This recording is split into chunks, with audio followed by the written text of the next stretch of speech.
Chalice of the Void on one. It plays these control cards along with cards like Baleful Strix, and then has Tezzeret as a Haymaker finisher for the deck. Okay, great. Now, Mike, on the other hand, he's to the left of your screen. He's playing a blue-white Stoneblade deck. He's playing Stoneforge Mystic. He's playing Vidalian Click, True Name Nemesis. As his creature base, of course, he has Jason the Mind Sculptor, Batterskull, Jitte. Regardless, they are off to the races here. Yeah. Mike actually mulliganed out the 6, and it looks like Ari's going to try to go for a Chalice of the Void on 1. Yeah, we're going to see that start here, which you're talking about, one of these really powerful plays. Ari does get, and we're going to see if it sticks right now. Mike started on a Scalding Tarn. Yeah, now essentially what Chalice will do if it resolves, it will prevent Mike from playing Ponder, it will prevent him from playing Brainstorm, Spell Pierce, Swords to Plowshare, and whatnot. So normally in Legacy, a lot of players will have a lot of 1-drops in their deck. On the other hand, Ari doesn't have many 1-drops in his deck. That's why Chalice of the Void is very good. At this point, does Mike know what deck Ari is on, or are there a lot of decks that play Tomb into Chalice? Yeah, I mean, he doesn't know right now. Okay. Yeah, he might have some idea, but he doesn't know for sure that Ari is playing a blue-black Tezzeret type deck. So looks like that Chalice is going to stick. Mike will draw for his turn. He has a pretty land-heavy hand. It looks like he has a pair of Mishra's Factories. He has the Stoneforge Mystic, which he's going to make this turn, and he has some support in Vendilion Click and Counterspell. Yeah, actual Counterspell. So he's not playing any, the counter-top combo. He's not playing Counterbalance. He's not playing Sensei's Divining Top. Instead, he just opts for actual Counterspell. Yeah, interestingly, Mike's hand has no 1-drops in it. Yep. The Stoneforge Mystic is going to get Force of Willed by Ari. He pitched a Thirst for Knowledge for it. Exactly. So Ari will now untap. He'll draw for his turn. The Ancient Tomb will allow him to continue to ramp his mana. Although he will take 2 damage every time he taps that Ancient Tomb for mana, in this matchup, it doesn't matter that much. Yeah, Ari's just going to continue to develop his mana. He played a Polluted Delta there. Now, I want to go back to that Chalice for one. How much of a pain is that for Mike here? It looks like his deck doesn't play too many 1s. Well, it does. It just works out that Mike just doesn't have any 1s in his hand. He does have 4 Brainstorms, he does have 4 Ponders, he has 3 Spell Pierce, and he has 4 Swords to Plowshare. So, Chalice for 1 is pretty bad because it stops all of Mike's card draw besides for Jason the Mind Sculptor, and if you want to count Stoneforge Mystic as a card draw spell. Yeah, and then he doesn't have a way to get it off the table either. Yeah, exactly. For game 1, he has no way to remove that Chalice of the Void. All right, so we see both players just developing their mana. Ari played a 4th land and passed, but then an end-step Vendilion Click happened. Once it did resolve, but Mike targeted himself to get rid of a Spell Pierce. Okay, yeah, and I mean, that would be nice, but he actually just drew a Ponder, so yeah, that's another one into another. Yeah, another dead card. So after board, Mike is definitely going to bring in the couple of detention spheres that he has, so he's able to get around the Chalice Void and actually remove it.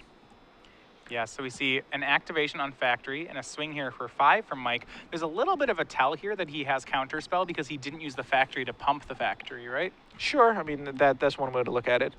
I don't know if Ari's really thinking about Counterspell. Counterspell is only a 1 of in Mike's deck. I think Counterspell is a good card. I also think Mana Leak's a good card, although nobody really plays Mana Leak because they either go for Counterspell or they go for Spell Pierce. But Mana Leak's somewhere in the middle, and lots of decks do play Wasteland. They have a lot of colorless lands, so playing Mana Leak isn't the worst thing. No, Mana Leak's fine. A lot of Mana Leak and Counterspell are very similar cards. Sure. Yeah, especially in Legacy when everyone's tight on their mana already, having to pay an additional 3. Even something like Rune Snag could maybe one day make their way into Legacy. Who knows? So we do see here, Ari's down to 10. He's on a 2-turn clock. Mike's hand is Counterspell, Ponder, Ponder, so it really is just Counterspell. But on Ari's side, he doesn't have many control elements. We see him play this Talisman here just to continue ramping his mana, and then he has one other card in his hand. It's a blue one. Yeah, can't make it out quite yet. Okay. We'll see I believe it's Transmute Artifact. Okay, is that what it is? Yeah. All right, so let's see if Ari's going to go for it right here, and I think he will. So there it is. I'm pretty sure Mike's going to counter this. Run us through, how does this work, though? Well, essentially what I think is going to happen is that I think Mike's just going to counterspell this Transmute Artifact and then untap, swing Ari down to 1. I can't really see Mike letting this resolve here. Yeah, well, what would it transmute into if he does let it resolve? So this is something he sacks an artifact. Well, why don't you tell us exactly what it does? It's a Transmute Artifact. It's a sorcery that sacks an artifact. If you do, you can search your library for an artifact with mana cost less than or equal to the same, and then put it into play. You can also get a bigger one if you're willing to pay the difference. Sure, exactly. Now, Mike did end up counterspelling it. he draws a Batter Skull, but Batter Skull can't come down quite yet, and Mike doesn't even want to cast Batter Skull. He just wants to swing in for 7. If Ari goes to 1, Ari's essentially drawing dead or close to dead. Yeah, well, he can't tap that Ancient Tomb anymore. Yeah, I mean, the only card that Ari could really save, and the card that he was going to fetch up, was probably a Snaring Bridge to stop the attack. Right. He drew a Jace the Mind Sculptor. It's a great It's not card gonna here, do it. but no help.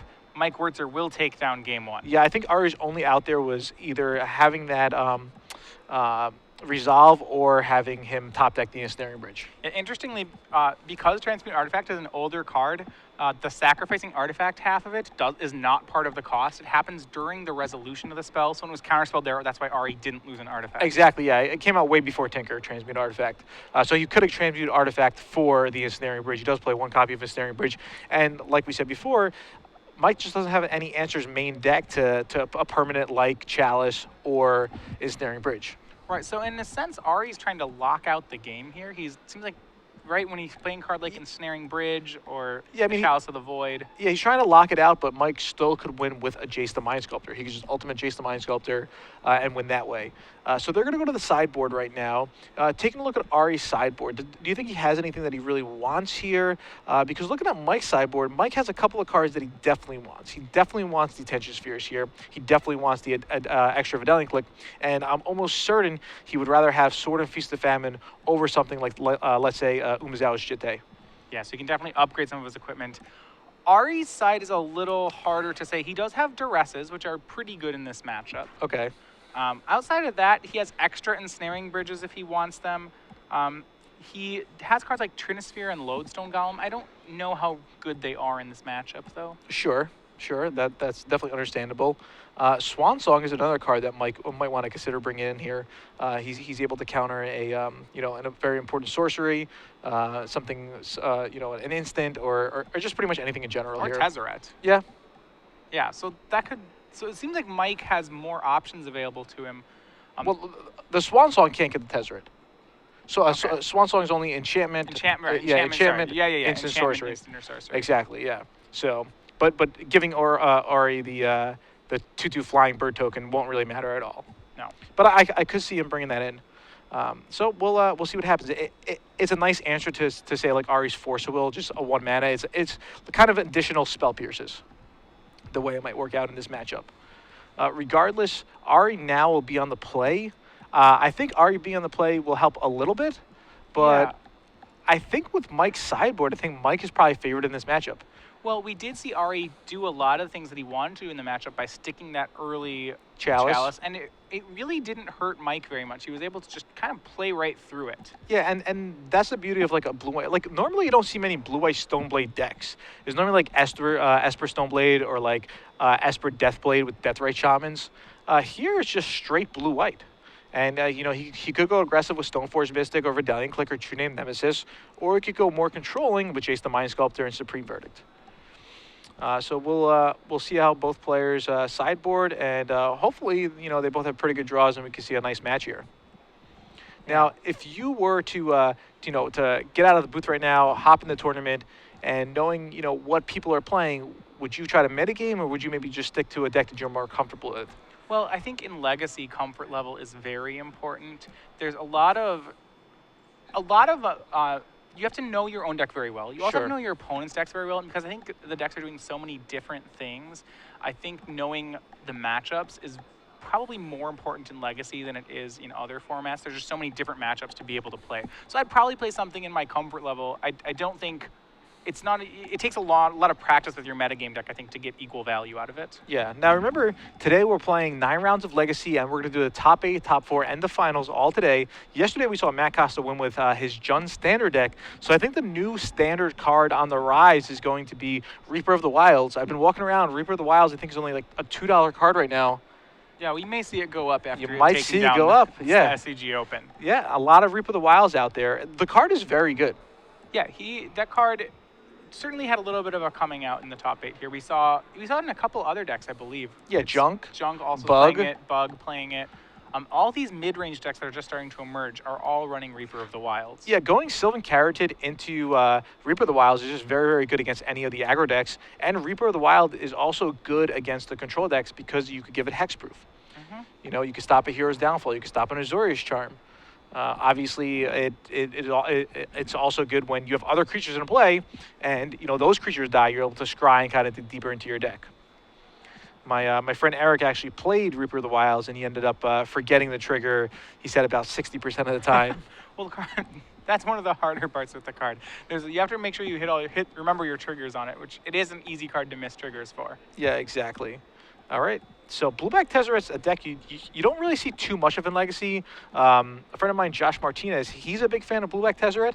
But for the most part, it's like you really have to have a passion for Tezzeret to play Tezzeret in Legacy, I We think. have seen Caleb Durward win an SCG Open with Yeah, Tezzeret he's before. another one.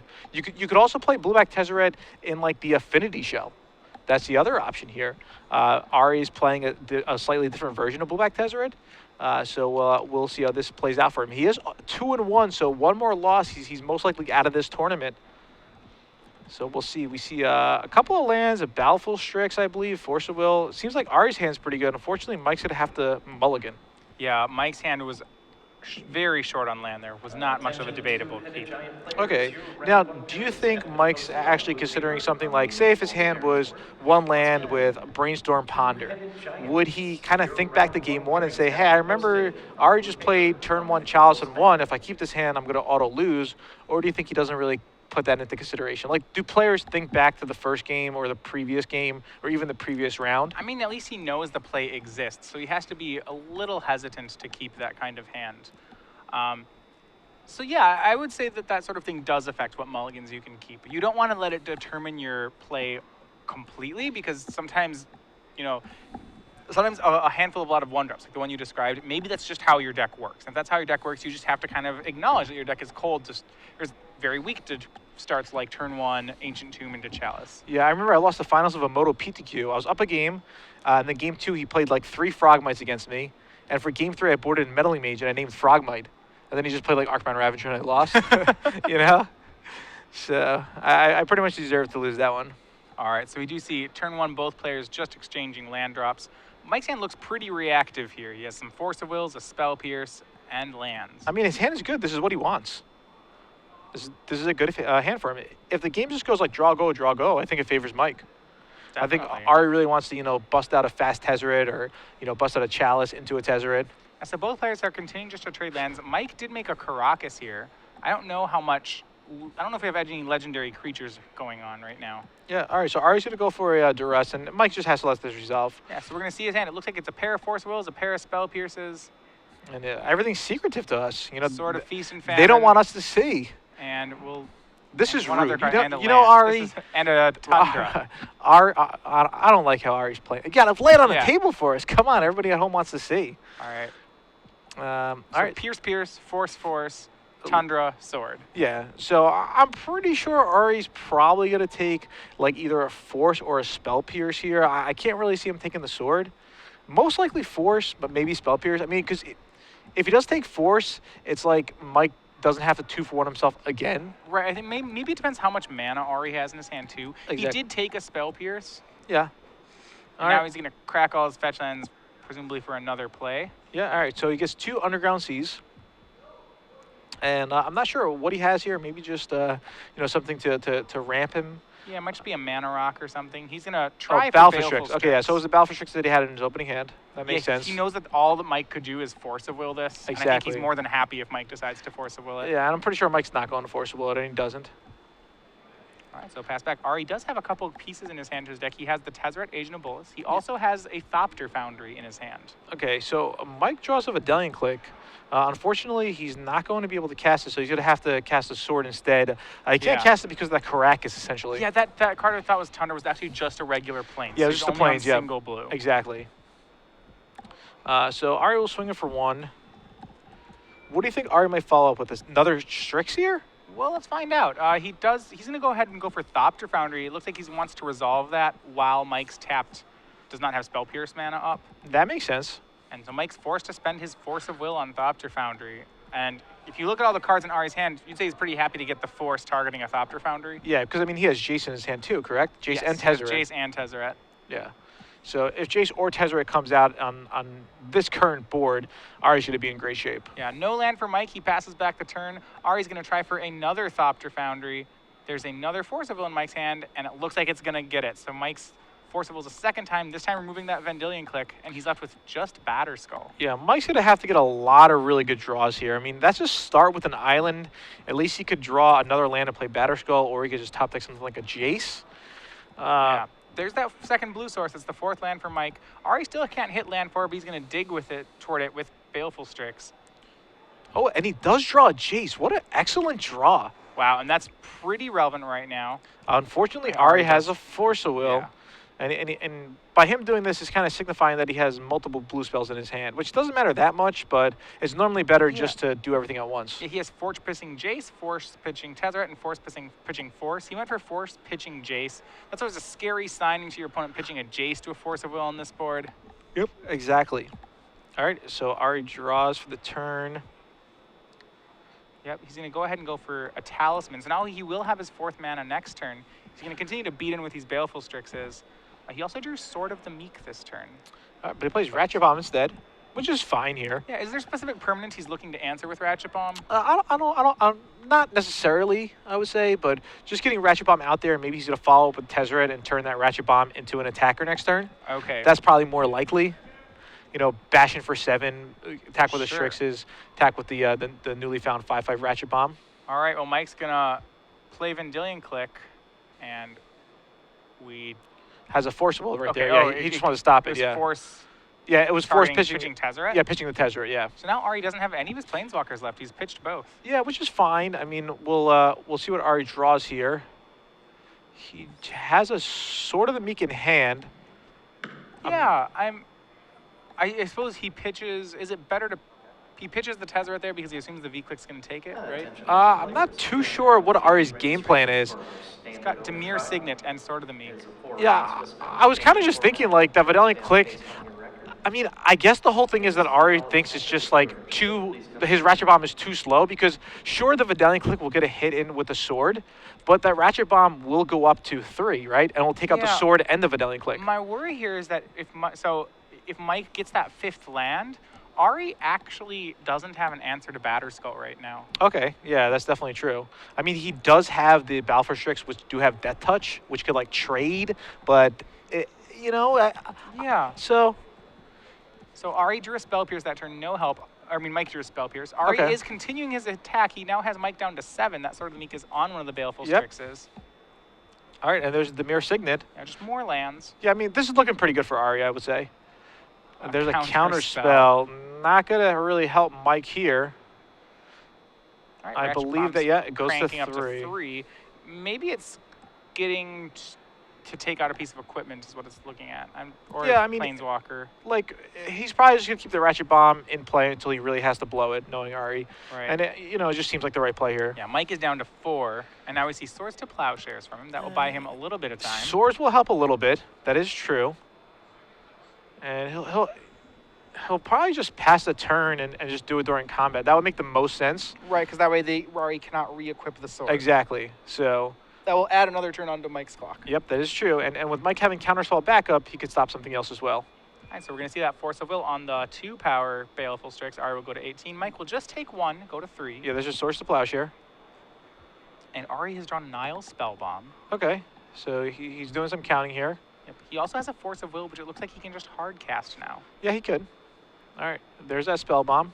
Yeah, it looks like he just wants to leave up that Force mana. Yeah, and I'm pretty sure Mike knows that Ari does have a Force in hand.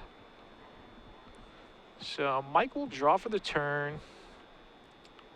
Yeah, well, it's a little evident Ari didn't re-equip the Sword of the Meek. Yeah, That- exactly. That's suspicious. And he counted before he played spell bomb, and I think Ari probably told me he had Force of Will. So there you have it. They are going to a game 3. Ari versus Mike. Ari on blue-black Tezzeret. Mike playing blue-white Stoneblade. Mike will be on the play here. So we'll see if that matters at all, or how much it matters, I should say. Yeah, so walk me through the reasoning behind, behind some of Ari's plays there, because at first glance it seems a little counterintuitive that both his Planeswalkers got pitched to Force of Wills. Well, essentially, I think Ari thought that he would just win with the Balfo Strixes, which he did. and I guess he thought that the Ratchet Bomb would be too slow because he would be too concerned about him resolving that Vidalian click and then equipping it to the sword, because the sword gives it pro green and pro black, and those Battlefield Strixes are black. So he would be taking 5. He would have to discard a card anyway. Mike would get more mana. So Ari just figured, hey, let me just force will this Vidalian click and just try to win with my Battlefield Strixes. Okay, so he couldn't let a sword get attached to a creature. Exactly. If Ratchet Bomb, say, had 2 counters instead of 0 or whatnot, had a couple more counters already, Ari could have let it resolve, and he would have been able to 2-for-1 Mike there. Okay. Yeah. So they are going to game 3. Both players are 2-1, and in a tournament like this with 9 rounds, it's really difficult because if you pick up a loss early, your back is pretty much against the wall. Yeah, and it can be really dangerous, especially in Legacy, where I think matchups are more skew than they are in other formats. You know, for example, Legacy has some 80-20 matchups in it, where it's really hard to find those in Standard. Sometimes even with a great deck, you can pick up a loss early. Sure, but that also comes down to what deck you choose. For example, if you choose a deck like Grixis Delver or Rug Delver, you're not really going to have any 20% matchups. Most of your matchups are going to be around 50%. If you pick up a deck, say, like Dredge or maybe like One Land Belcher. Or just like Goblins, Or Goblins. You could play against a Belcher player round 1, and that's going to be really hard for you. Sure, that's definitely true. So it really comes down to your deck choice, I would say. Yeah, if you want to eliminate the skew matchups, you can pick a deck that, generally if you play, I would say if you play blue, you can avoid having a lot of those matchups. And a deck in Legacy that really died down a lot is Zoo. Zoo used to be pretty popular. Right. And then all of a sudden, Zoo was just nothing. Now, sometimes people attribute that to Stoneforge Mystic, right? Sure. I mean, Zoo still has a lot of good cards. It's still a very fast deck. Just no one really plays it anymore. Yeah. Well, so if not Stoneforge Mystic, why would you say Zoo fell out of popularity? I mean, Stoneforge Mystic has something to do with it.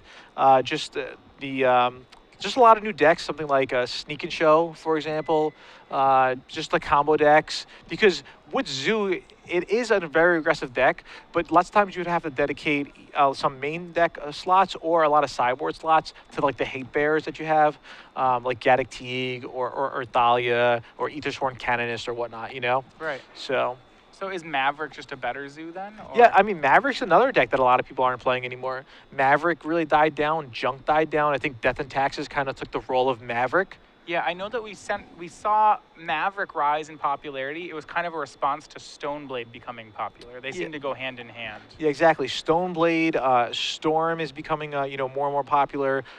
Sometimes Storm is very popular. Sometimes it's not very popular. It really goes in and out. Even something like a Team America. Team America used to be super popular. Team America was a bug deck with Tarmogoyf, with Dark Confidant. It even got sometimes Death it plays. Shaman, right? It played Tombstalker, Jace, Hemp-to-Turok. There was a couple of different versions of it, but that really died down too. Its mantle's been, I would say, like a lot of the Team America players have gone over to Shardless Bug. Yeah, Shardless Bug. I mean, the main reason why Legacy is so good is you could just come to a Legacy tournament, you could have a lot of fun, you could play any deck that you want to play, and that deck is most likely going to be a competitive deck. You have a lot of the good cards, you have, a good sideboard strategy, and it doesn't even come up to matchups too often. It more comes down to maybe how well do you know your deck. So I think Legacy is a great format, and even though there's powerful cards and there's powerful interactions, and sure, sometimes your opponent might go turn 1, show and tell my Emrakul into play, you get a lot of gameplay in Legacy, and there's a lot of tough decisions. Yeah, so I would definitely say that is the case. So again, this is round 4, so we're almost halfway there. Oh, playing Blue-White Stoneblade. So who do you think's going to win this game right here? It's game 3. Mike's on the play. Is he going to take it down, or is Ari going to take it down? I like Mike's odds here. It seems like a lot of the control things that Ari does aren't very well situated against the Stoneblade deck. We did see him, like I said, break through that Chalice for game 1, and I do think I like Mike in this situation, especially. I mean, he's also on the play, which is pretty important. Yeah, it is. Yeah, definitely. Maybe you could get like a really early Stoneforge Mystic, turn 2 Stoneforge Mystic. If he has something like a Force of Will backup, he does have access to Spell Pierce. Probably bringing in a couple of Swan Songs. Definitely bringing in those Detention Spheres. Yeah, I mean, it's just that counter magic seems really good against the Tezzeret deck. It looks like that might be a rest in peace. There. All right, so that means he's definitely bringing in those Helm of Obediences as well, and he's going to try to win that way. Both players are mulliganing. So we'll see how this plays out. All right, let me throw the same question over to you. How do you feel about the matchup here? I think the blue-white Stoneblade deck is definitely favored. I'm honestly not that big of a fan of the blue-black Tezzeret deck. It's definitely a cool deck. You know, we saw Reed Duke play a quote-unquote cool deck with Pox. Here we're seeing Ari Lax playing a cool deck with blue-black Tezzeret. And I think that's what really Legacy comes down to. Like I was saying before, you can play almost any deck you want to play. So if you're going to have the most fun playing blue-black Tezzeret, or if you're going to have the most fun playing Pox, why not play those decks? Yeah, you certainly in Legacy can find a deck that fits whatever style of play you want to play, which is really nice in the format. Yeah, that's definitely true. You know, for me, I'm a big Delver type player. I also really like Hemp Torok. I love this card in general. It's like so I'd say like so Delver's like that's tempo aggro, right? Yeah, kind of tempo aggro. It's sometimes going to be tempo control, but just like tempo decks in general are my kind of style. And I think for Ari likes decks that really mesh well together. He did very well by winning the Legacy Champs a couple weeks ago with Death and Taxes. He also plays Storm a lot, another deck that really meshes well together. You need all the combo pieces. And in Blue-Black Tezzeret, he needs his Tezzeret, he needs his artifacts, and needs some disruption. Right. So Mike's hand looks very good here. It's got both players are going to keep on 6, so we see Mike leading off on fetch land, Ari with a fetch land of his own. And once again, both players are just developing their mana bases at the beginning of the game. We see counter magic in the hands of both players. Well, I believe Mike is just going to go for the Stoneforge Mystic right here. Yep. I believe Mike's hand is Jace the Mind Sculptor, Detention Sphere, a couple of lands, and was that blue card a Brainstorm, I think? Yeah, so he has a Brainstorm, a Jace, and a Force, and a Mystic. Oh, he also has a Force? Maybe no, sorry, it's just he doesn't. Brainstorm. Yeah, it's just a Brainstorm, yeah. So no counter magic there. Ari does have counter magic, and he's going to Forcible pitching the Baleful Strikes. Forces the Stoneforge Mystic. Yeah, this is actually really good for Mike since both players mulliganed. Ari had 2 for 1 to Ari, yeah, exactly. Right? Yep. It's basically like Mike just played a Hemp Torok. So a white-blue Hemp Torok. He tapped an island and a Tundra. All right, so can Ari present something? He's going to go ahead and take 2 more, go to 17, cracking fetch lands, and we'll see what his response is. Yeah, and I mean, if Mike could actually, resolve this Jace, it's going to be very, very good here. And there's a good chance if Ari plays something like a Chalice of the Void, which he is going to play, or even a Signet, that might just actually Detention Sphere right away. Yeah, and we'll see if he makes that play. The Detention Sphere will free up his Brainstorm. He does have 4 lands now, so he's going to be able to curve into that turn 4 Jace. Yeah, because Mike does have the Brainstorm, I really can't see him not going Detention Sphere on that Chalice right here. Well, does he need to do it now? I mean, it just kind of fits into his curve, right? He gets to go Detention Sphere, take your Chalice of the Void, next turn Jace, but I guess he doesn't want to do it? Yeah, it's all about the Jace right now. I think he just wants to establish advantage with the Jace. Ari has no 3rd land. He's going to play Talisman, and that will be his de facto 3rd land. And this is going to open the window for Mike just to slam a Jace on an empty board.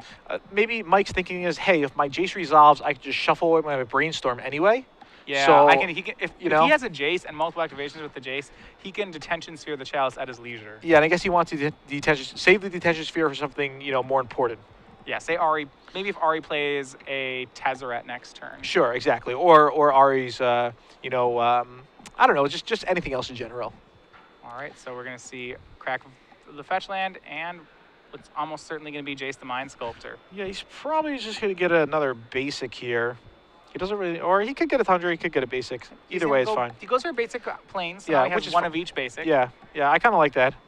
And Jace is going to come down here, and I believe he's going to immediately just Brainstorm, as long as it resolves. Yeah, Mike actually drew this turn a 2nd Jace. Yeah, which is just phenomenal here. Yeah, it stops even if Ari has something like Tezzeret, attack with Chalice of the Void. Mike will have another follow-up Jace for that. Yeah, another reason why I think the blue-white Stoneblade deck is favored is just because it has more threats. Like Ari had to use his Force of Will on a Stoneforge Mystic. That was threat number 1. Now Jace is threat number 2. So far, everything Ari did was just not a threat. Chalice is kind of a threat. Talisman doesn't really do anything. And there's a bunch of cards in Ari's deck that, even something like Ensnaring Bridge does nothing against a Jace. Yeah, Ari did draw City of Traders as his land for the turn. So he's going to start with the Talisman. And he's going to use the Talismans to cast a Ratchet Bomb. Yeah, Ratchet Bomb's going to be really slow. I think Ratchet Bomb in general is just a very slow card. Absolutely. And here's the danger is that Mike has an uncontested Jace right now, and it only takes a couple of activations of that card to really pull away. Yeah, I believe Mike has one half of his combo. I believe he has a Helm of Obedience in his hand. Okay, and he's not even going to Brainstorm the Jace's turn. He's content enough with his hand that he's going to plus the Jace. That's kind of interesting. Maybe he knows the next card down, and maybe the next card down is just a rest in peace. Yeah, he plays Helm. He does have a Ponder in his hand. Remember, he cannot cast that due to Yeah. well, he can cast it, but he can't resolve it. It would just be Chalice of the countered. Void. The only thing you can really cast with the Chalice, say the Chalice Void's on 2, you can still abrupt decay it. Yeah, so Helm of Obedience, really in this deck, just used with The combo of Rest the in combo Peace. of Yeah. Rest in Peace. Exactly. The actual ability of it doesn't do too much. That will it mills the opponent's entire deck. Yeah, so Ari plays a bunch of artifacts here. Mike draws a Brainstorm. Now he's going to use yeah, I think he just hit Rest in Peace. And he has did. Force of Will. Well, that's pretty strong. Is that a Rest in Peace? I believe there's a Rest in Peace in there. Yeah. Yeah, it is. Yeah, I think it's a foil Rest in Peace, and he has Force of Will backup. So This should be game. yeah, I think Ari only has 2 cards in his hand. So it's no combination that Ari can really get out of this, right? Yeah, I can't think of one, so this should be good enough. Yeah, because even if he has blue card Force of Will, Mike will be able to force back. So we see Rest in Peace. And Ari kind of just said, "Yep, all right.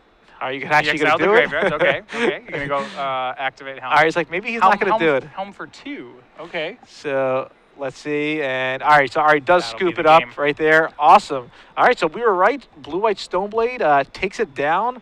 Mike defeats Ari Lax, one of the more powerful magicians here today at SCG Providence. So, yeah, that's good. Mike's got to be feeling good. He just won on camera, beat Ari. He played pretty well. Yeah, his deck, so this Blue-White Stoneblade, especially